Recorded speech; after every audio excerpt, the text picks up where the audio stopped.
जय हिंद। आज के इस क्लास में पढ़ना है बल तथा गति के नियम। यानी इस लेसन में हम लोग पढ़ेंगे क्या, जो बल होता है क्या होता है। ठीक है, जब हम किसी को थप्पड़ मारते हैं, ठीक है, तो वो कौन सा बल, मतलब बल लगता है कि क्या होता है। ठीक है, बल पढ़ेंगे हम लोग। पृथ्वी पे चलते हैं तो उसमें कौन सा क्या गति है, ठीक है, उसका नियम पढ़ेंगे। और सबसे पहले हम लोग पढ़ेंगे इसमें बल। तो देखिए बल क्या होता है, ध्यान से समझिए। जब हम किसी वस्तु को किसी वस्तु के खिंचाव या दबाव की प्रक्रिया समझ लीजिए, बल कहलाती है। आई बात समझ में।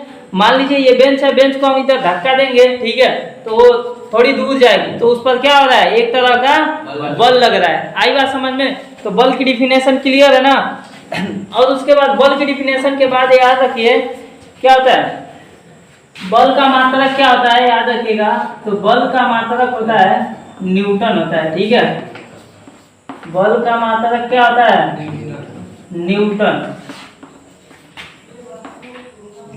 न्यूटन, ठीक है। और याद रखिए एक न्यूटन बराबर होता है, एक न्यूटन को ऐसे दर्शाते हैं, ठीक है, एन। एक न्यूटन बराबर होता है आपका 10 के पावर 4, अरे 10 के पावर 5 डाइन होता है। ठीक है, और डाइन वो घर वाली डाइन, चुड़ैल वाला डाइन नहीं। ठीक है, ये मात्रक होता है एक तरह का। आई बात समझ में। ठीक है, तो सबसे पहले हेडिंग डालिए आप लोग, ध्यान से समझिए।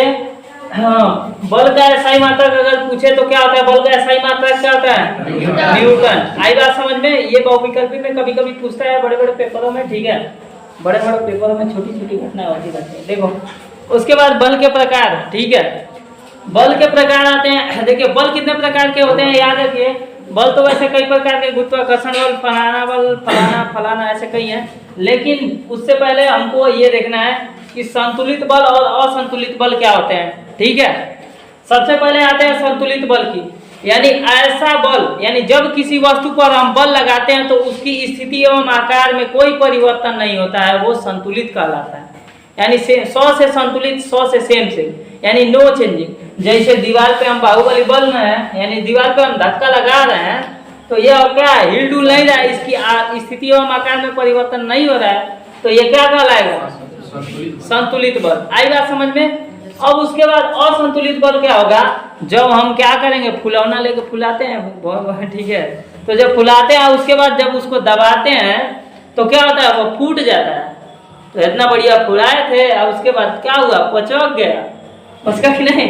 ठीक है, तो जब पचक जाएगा तो उसकी स्थिति और आकार में परिवर्तन होगा कि नहीं, तो वही बल क्या कहलाता है आपका, असंतुलित बल। क्लियर है, हाँ?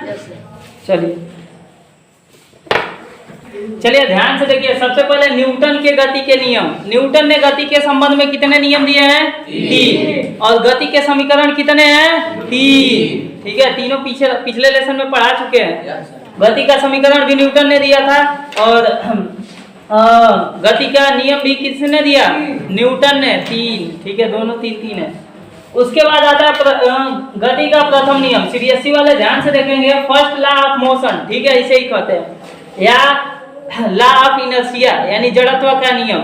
ठीक है, यानी पहले नियम को किस नाम से जानते हैं, जड़त्व का नियम या गति का प्रथम नियम।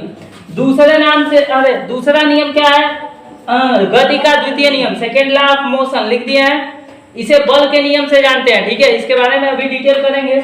उसके बाद तृतीय नियम क्या है, तृतीय नियम को क्रिया प्रतिक्रिया नियम, यानी झपड़ियाने वाला नियम कहते हैं। ठीक है, अभी बताएंगे इसमें, ठीक है, डिटेल में। यानी इसको सीबीएसई वाले ध्यान से देखेंगे, थर्ड लॉ ऑफ मोशन इसे बोलते हैं, यानी गति का तीसरा समीकरण। पहले समीकरण को पहले नियम को आप स्वाग करते हैं। याद रखिए कि यदि कोई वस्तु विरामावस्था में है तो वह विरामावस्था में रहेगी, और गति की अवस्था में है तो गति की अवस्था में रहेगी, जब तक कि उस पर बाह्य बल न लगाया जाए। क्लियर। दूसरी भाषा में समझाते हैं, अगर किसी की गर्लफ्रेंड बैठ के आराम से घुसियाई है तो उस ससुरी वही अवस्था में रहेगी जब तक उसको कोई मनाने न जाए। ठीक है, आई बात समझ में। ये पहला नियम कौन सा नियम कहलाता है, जड़त्व का। क्लियर। उसके बाद आता है दूसरा नियम है, उसको हम कल बताएंगे अगले क्लास में। ठीक है, और उसके बाद तीसरा क्रिया प्रतिक्रिया का नियम क्या कहलाता है। देखिए हम लोग पृथ्वी पे चलते हैं तो पृथ्वी पे हम पर बल लगाती है। आई बात समझ में। या आज के ज़माने में कहा जाए कि यदि हम किसी को एक थप्पड़ मारते हैं तो वह भी हमको एक थप्पड़ मारेगा। ठीक है, ये नियम क्या कहलाएगा? क्रिया प्रतिक्रिया का नियम कहलाएगा। ठीक है, इसके बारे में फुल डिटेल हम कल लिखवाएंगे। ठीक है, बस चलिए देखिए, हम बताए थे, ठीक है, पिछले दिन की गति का प्रथम नियम। ठीक है, गति के प्रथम नियम को किस नाम से जाना जाता है? एक जड़त्व का नियम, और इसे ही कहते हैं गैलीलियो का भी नियम कहते हैं। ठीक है, इसे दूसरा नाम क्या दिया गया है? गैलीलियो का नियम, याद रखिएगा। ठीक है,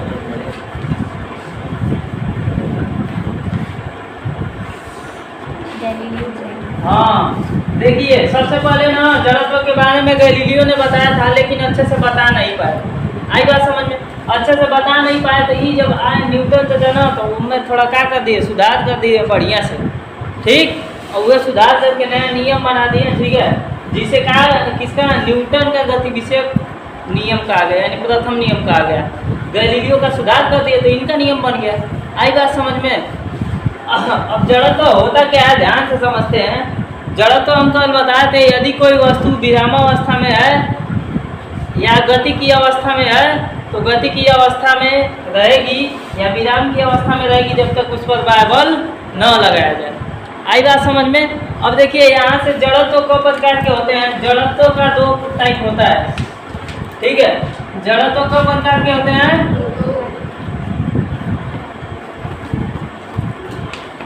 ठीक है, जड़त्व दो प्रकार के होते हैं। पहला होता है विराम का जड़त्व, विराम, और दूसरा होता है गति का जड़त्व। ठीक है, तो याद रखिए, गति का, विराम का जड़त्व क्या है? देखिए, यदि कोई वस्तु रुकी है तो रुकी ही रहेगी जब तक क्या किया जाएगा, उसको ढकेला या इधर उधर नहीं किया जाएगा। आई बात समझ में? ये कहलाएगा विराम का जड़त्व। और गति का जड़त्व क्या होगा? यदि कोई वस्तु गतिमान है तो गतिमान रहेगी।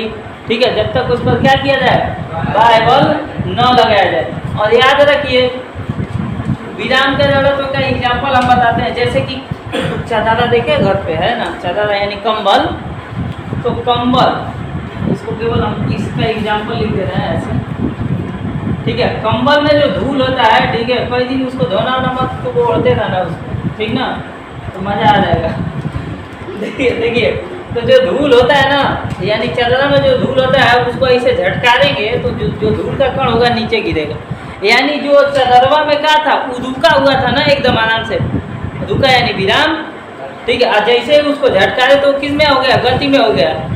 ठीक है, उसकी अवस्था में परिवर्तन हो गया, तो वो क्या कहलाएगा? एक तरह का विराम का जड़त्व कहलाएगा। आई बात समझ में? अब बसवा में बैठे हो, ठीक है, सीरियसली वाले ज़्यादा बैठते हैं, सब लोग बैठते हैं। ठीक है, बसवा में बैठा है अमन। ठीक है, अब उसमें खूब तेज़ी से जा रहा है। ठीक है, तो अमन तो बैठा है ना। अब उसके बाद क्या हुआ? अगर एकाएक गाड़ी रुकेगी तो भगदेनी आगे जाएगा। ठीक है, तो वो भी क्या कहलाएगा? एक विराम का जड़त्व कहलाएगा। ठीक है, और गति का भी जड़त्व कहलाएगा। ठीक है ना याद? अब देखिए ध्यान से, उसके बाद आता है संवेग। जड़त्व के बाद आता है संवेग। संवेग क्या होता है? ध्यान से समझिए। जो वेग होता है, यानी किसी भी वस्तु का द्रव्यमान जो होता है ना, और वेग के गुणनफल को, अब मान लीजिए गाड़ी चल रही है तो गाड़ी का द्रव्यमान और उसका वेग, वही दोनों का गुणनफल क्या कहलाएगा? आपका संवेग कहलाएगा। आई बात समझ में? इसलिए इसका फार्मूला भी लिखे है, P बराबर m/v। ठीक है, आई बात समझ में? तो संवेग किससे मिलकर बना हुआ है? द्रव्यमान से और क्या? वेग से। और याद रखिए, इसका मात्रक क्या होता है? kg/मीटर/सेकेंड। या अगर इसको बनाया जाए तो kg/मीटर/सेकेंड ऊपर जाएगा तो इस पे क्या हो जाएगा? पावर माइनस में हो जाएगा। कभी कभी ये पेपर में पूछता है कि इसका मात्रक क्या होता है। ठीक ना, तो याद रखिएगा। और अगर एक सवाल, चलिए सवाल एक नोट करिए। यदि एक वस्तु का द्रव्यमान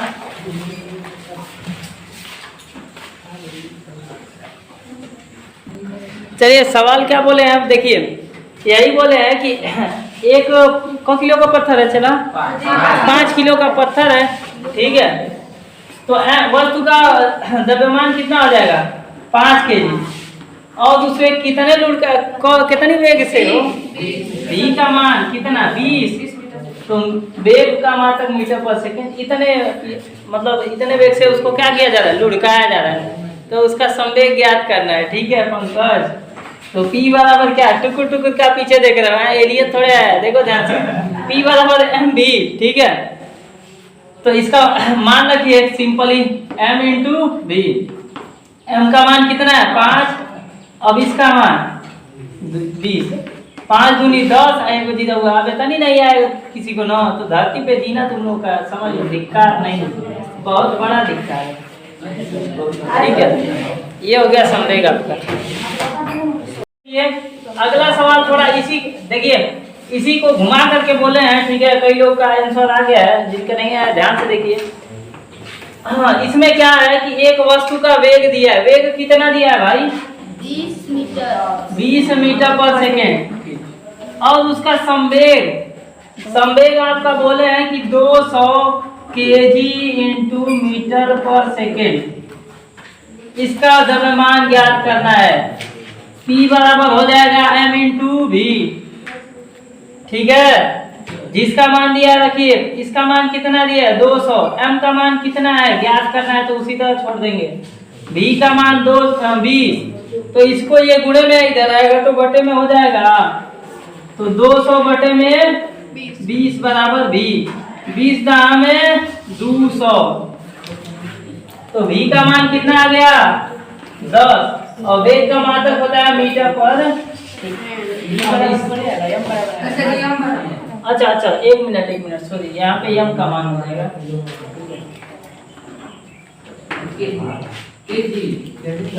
अच्छा हाँ, इसका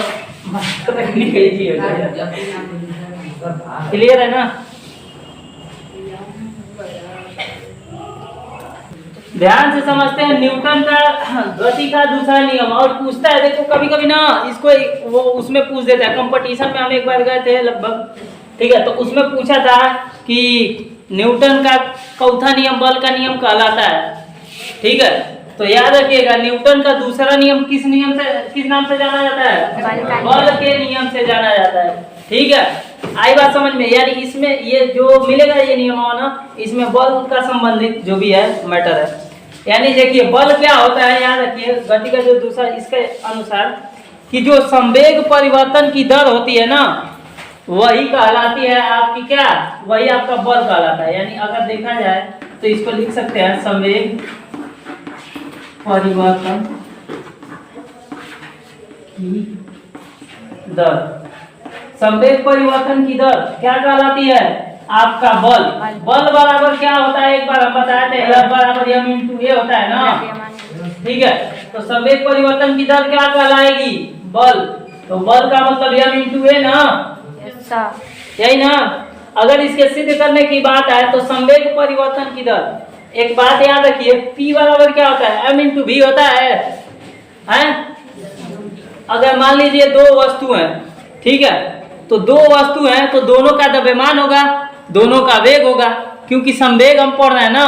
तो देखिए संवेग P बराबर होता नहीं है m इंटू v होता है, और दो गो वस्तु है। अच्छा एक कह दे कि दोनों का अंतर, यानी दो गो वस्तु है तो इसका क्या हो जाएगा, अगर हम बात करें तो V1, अरे दो गो वस्तु होगी, मान लीजिए P1, और उसके बाद क्या होगा P2। बात समझ में आई, P2। अब देखो वेग परिवर्तन की दर, यानी इसमें समय आ जाएगा, ठीक है, और इसको छोड़ दो, ध्यान से देखिए P बराबर क्या हो जाएगा P1। अब देखिए P बराबर क्या होता है m इंटू v ना,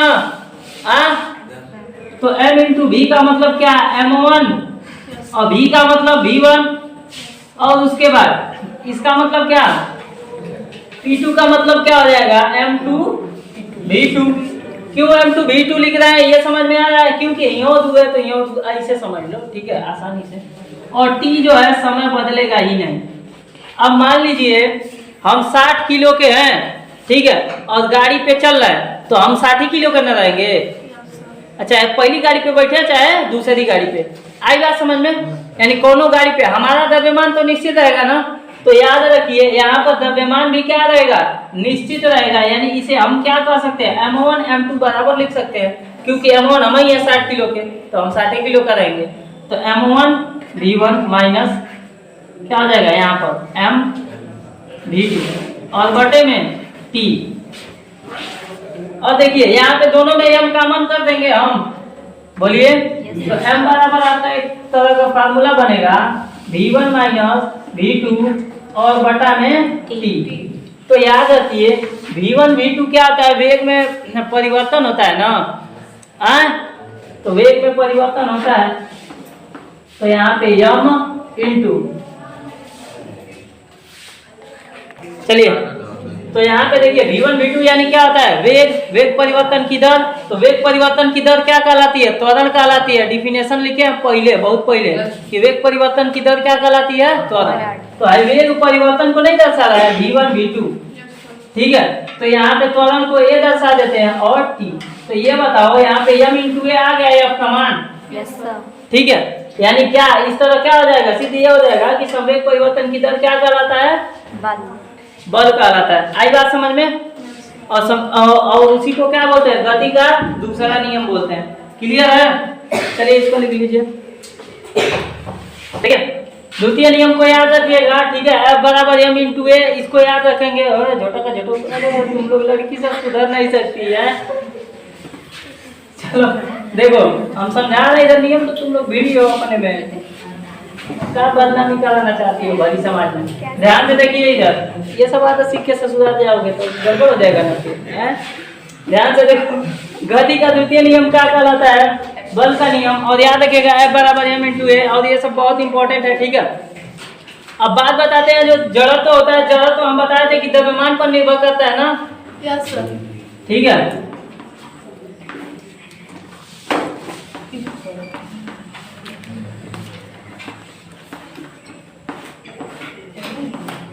चलिए ठीक है, बस रहने दो आज।